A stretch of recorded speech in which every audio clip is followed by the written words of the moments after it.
আরে অনেক দিন পরে আমার একটা চাক্কা পাংচার হইলো, খুলতে অনেক কষ্ট হয়েছে। আসলে 4 বছর আগে ফিটিং আসিল, এই প্রথম চাক্কাটা পাংচার হইলো। খুলতে খবর হয়ে গেছে, এখন নিয়ে এসেছি চাক্কার দোকানে। চাক্কার দোকানদার পোলাটা পাগল হয়ে গেছে, চাক্কাটারে খুলতেই পারতেছিল না কোনো রকম। প্রায় 1-1.5 ঘন্টা পর্যন্ত ফিডাইতে, কারণ ওই যে 4 বছর আগে ফিটিং ছিল, একটা পাংচারও এখন হয় নাই। এই কারণে এটা একবারে মানে ধরে গেছে রিংয়ের সাথে। যাই হোক, ফিডে পাড়ে অনেক কষ্ট করে বাইক করলো, বাইক টিউব কোনো রকম বাইরে দিছিল না।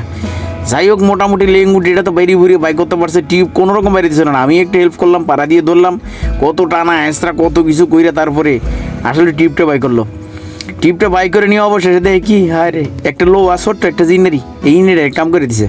এই যে এখানে একটা লিক হয়েছে, এটারে গৈসা মাইজা কি সুন্দর স্টিকার মারি দিচ্ছে। এখন অনেক কাজ সহজ হয়েছে, আগে তো বলকানাই করতো, এখন এটা করে না, আগে হিট দিত। এখন সংক্ষেপে একটা স্টিকার লাগাই দিয়া তারপরে এইভাবে ঘষা তারপরে এটারে সুন্দর করে লাগে। আসলো কোনো কাজই কিন্তু সহজ না, যে কোনো কাজ আপনি করেন না কেন। এই চাকাটা বানাইতে আমার 3 ঘন্টা লাগছে। ছেলেটা বেশি টাকা নেয় না, মাত্র 200 টাকা নিয়ে।